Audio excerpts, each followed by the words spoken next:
We've had two items added at the last minute, so we'll probably be jumping around on the agenda.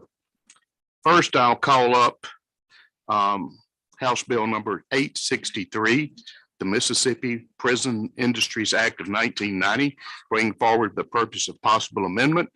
And that is a bill that was first reported to the Corrections Committee, and Chairman Barnett's here, and I'm going to let him explain what this bill does. Chairman. Thank you, Chairman.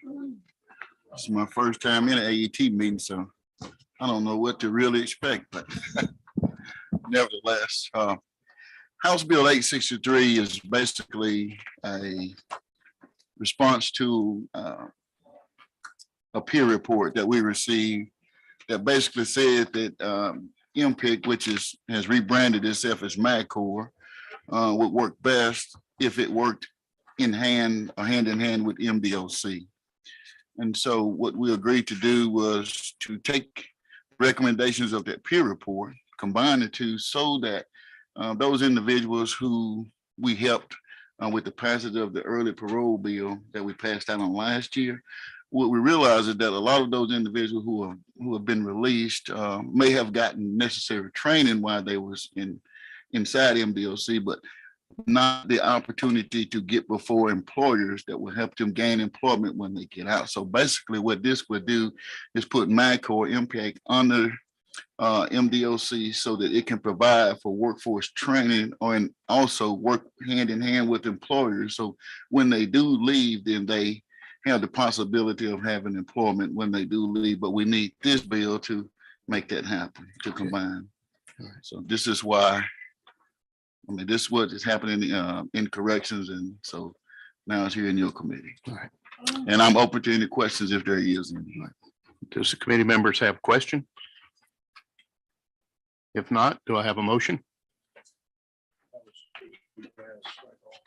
Title sufficient, do pass, strike all. All those in favor say aye. Opposed say no. And the ayes have it. Bill progresses. Thank you.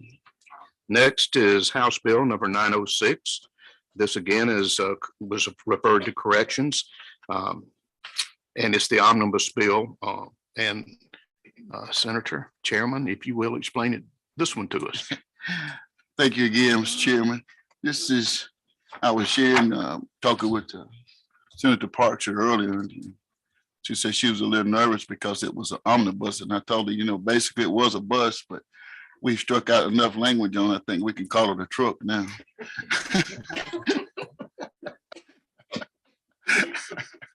So, but basically what we did is that we realized with the passage of, I mean, with us passing 853 and House Bill 1052 out of corrections, is that we needed some language from this bill to be able to make both of them happen. 853 that we just discussed was to establish a commissioner that would call workforce development, but 1052, House Bill 1052 was a workforce development component as well. And with Senator Parker, helped us write some good legislation that would help impact, MAGCOR, MDOC, and some others work together in workforce development. But we realized that we didn't have a vehicle alive to, with the code sections open, to make that happen. And so we took some of the language that was in the omnibus bill and just used just those two code sections to make those two bills work. And that's what we basically did on this one. So that's what happened on this. Okay. Questions from the committee members? If not, do I have a motion? Sufficient to pass, strike all.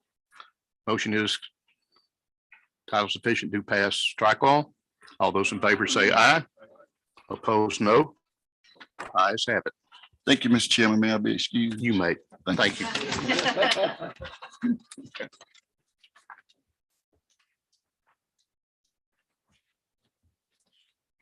Next is House Bill number 1065.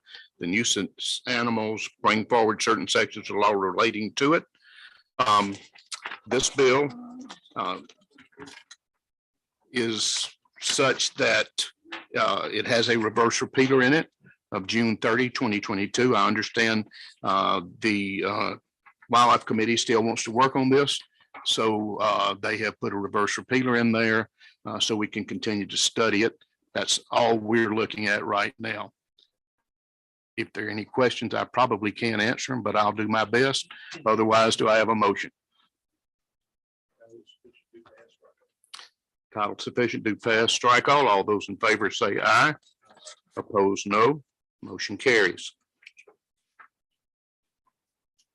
Next is House Bill 1177.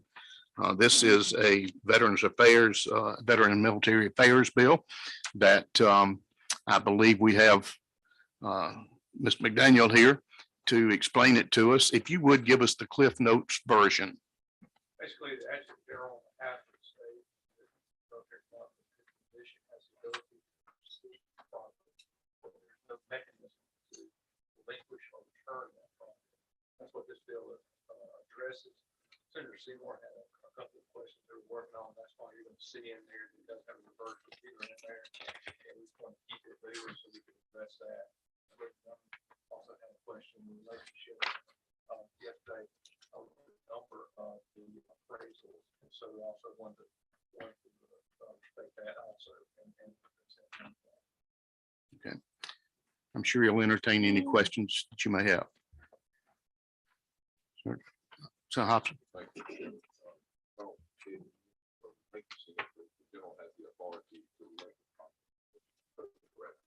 sir. You have to go through the committee or any other group.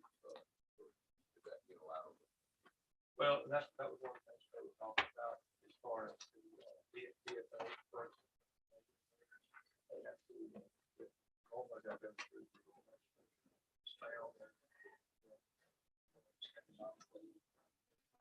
Without work, so to speak, session time, give notice to approval of the bond commission, and also give notice to the public property chair of the city, and correspond public property chair. Something that's in the city to talk about, that's an issue. No problem with that. It's a fallback check for the legislature or DFA to be able to determine they do not like the property to be sold. I'm assuming we're talking about state property, correct? Correct. Now, and I'm not catching words that you're saying there on DFA. This is property similar to what I actually own. It's not falling under DFA. This is strict property. Military department. In his role as that head, like the department.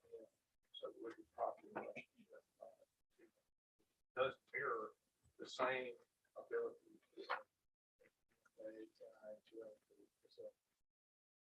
there a provision? I haven't had a chance to study it carefully. Is there been authorized state to get the property prior to being sold with some other private? Well, if it's another government. Right. If it's going back to another government body, it's a relinquishment. Not into private. And that's what the mechanism is for.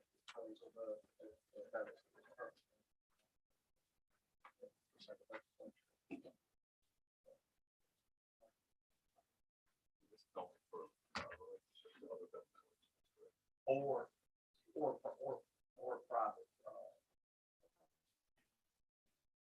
Private sale. How do we know that there's not a federal?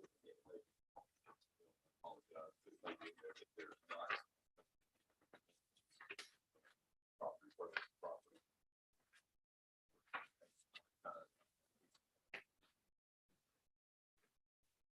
No.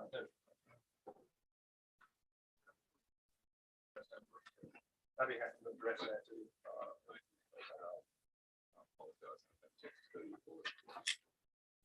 That's not a problem at all. There's a issue. I'll gladly address that. Any other questions? Do I have a motion? Title sufficient, do pass, strike all. All those in favor say aye. Opposed, no. Motion carries. Thank you. Next is House Bill 1331. It's an election commissioner bill requiring skill assessments every 4 years instead of once in every year. And Chairman Tate is here from elections. His committee had it first and passed it to us. So I'm going to let him explain this bill. Thank you, Mr. Chairman. Yes, sir. What Senate Bill 1331 is, it's very similar to the bill that we passed out of our chamber earlier. Right now, election commissioners have to take tests every single year. We had passed a bill that made it to where they wouldn't have to take a test at all like other elected officials. This is sort of a compromise in between the two where it would just be a test once every 4 years. That's an explanation of the bill, and I'll be happy to take any questions. Any questions from the committee members? If not, do I have a motion? Sufficient do pass. All those in favor say aye. Opposed, no. Ayes have it. Now we'll move to House Bill number 1341. Clarify the residency requirements of certain municipal candidates. Again, this came from elections. Senator Tate, if you would explain this one to us. Yes, sir, Mr. Chairman. House Bill 1341 comes to us from the House. This is just going to codify an Attorney General's opinion. And what this simply does is it states that if you're going to run for city council in a municipality, that you must reside in that ward for 2 years prior to the election. That's an explanation of the bill. I'll be happy to take any questions. Any committee members with questions? Senator Hobson?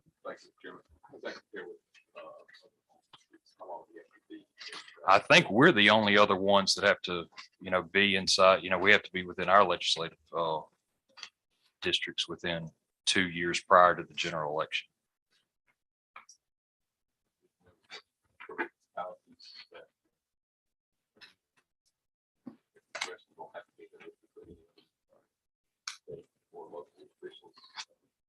Well, from what I understand, yes, in other words, for other than I think justice court judge on the local level, you have to live within the jurisdiction. And all this does is make sure that you live within the jurisdiction. Prior language stated that you could use a past residency to run. And so what this will do is just bring it forward to where, you have to live in the ward, and it has a timeline of how long you have to live in that ward. Sir, Bob? Mr. Chairman, we passed a couple of years ago, we passed a bill that set residency requirements for all positions. There were several that did not have them. So for the statewide, they're all consistent. For us, it's 2 years, and for the county, municipalities, it's 2 years. Senator Hill, did you have a question? He answered. Okay. Any other questions? Do I have a motion? That was supposed to be passed. Without sufficient do pass. All those in favor say aye. Opposed, no. Motion carries. We'll bounce around down to House Bill 1510. That was one you would have been handed a little later. Oh, I believe you did have it in there. Yeah, okay. This is a bill that came from elections also. And if you would, Senator Tate, explain this one. Yes, sir. Thank you, Mr. Chairman. So House Bill 1510, the form that it's in now is going to be the exact language that we passed out of this chamber for our citizenship bill. Right now, current language, we're in a lawsuit. The state of Mississippi is in a lawsuit along with the counties of Leake, Jones, Jackson, Scott, Harrison, and Hines. And what this bill will do is be able to take care of that problem. I believe the lawsuit will go away with this language. I was not informed until today that these counties were actually involved in the lawsuit and have spent thousands of dollars already just in legal fees having to defend themselves.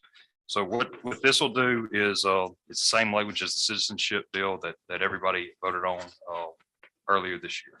I'll be happy to take any questions. Questions from the committee members? If not, do I have a motion? Title sufficient do pass, strike all. All those in favor say aye. Opposed, no. Motion carries. Thank you, Senator Tate.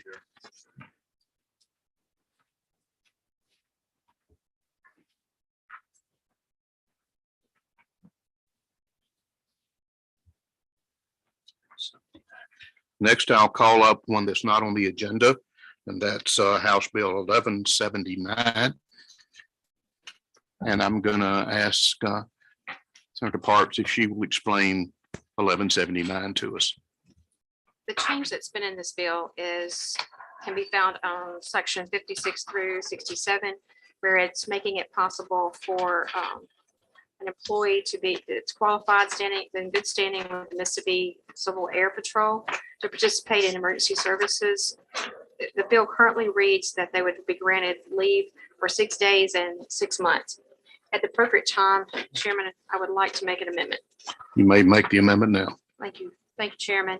The amendment that I would propose would be, we would change that 6 days and the 6 months would change to 12 months. Okay, so 6 days per year. Yes. Okay.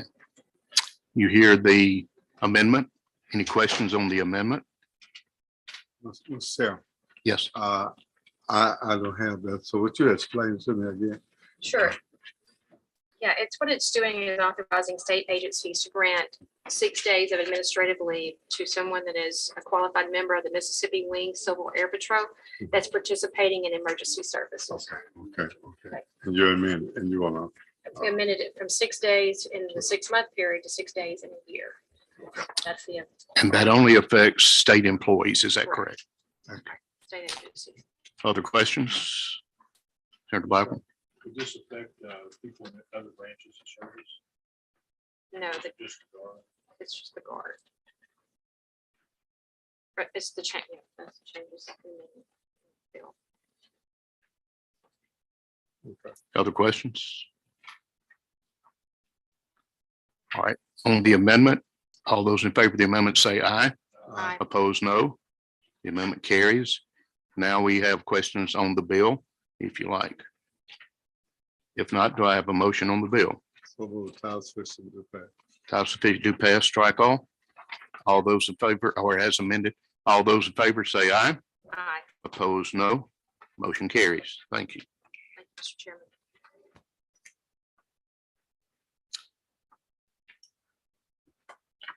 Next is House Bill number 1173. This is a bill that affects the way schools purchase items that are not for resale. This bill still needs some clarifications of what some of the definitions need to be. So we have a strike all before us that has a reverse repealer. And that's what the bill is about. And that's what we have put the reverse repealer in for. Do you have any questions? If not, do I have a motion? Motion is title sufficient to pass, strike all. All those in favor say aye. Opposed, no. Ayes barely have it, as Senator Bryan says. Okay, next will be the one we call up, which is House Concurrent Resolution number 39. And this is an amendment to amend to provide that the people have the right to propose new statutes and to amend or repeal existing statutes. After having discussions with many people and studying the bill very carefully and meeting with the chairman of the committee that passed this bill from the House to us, we are here today to propose that we proceed with this, but with a repealer in the bill. And if you'll look at line 282, it says, be it further resolved that this resolution and the proposed amendments contained herein shall be repealed and have no effect from and after March 1, 2022.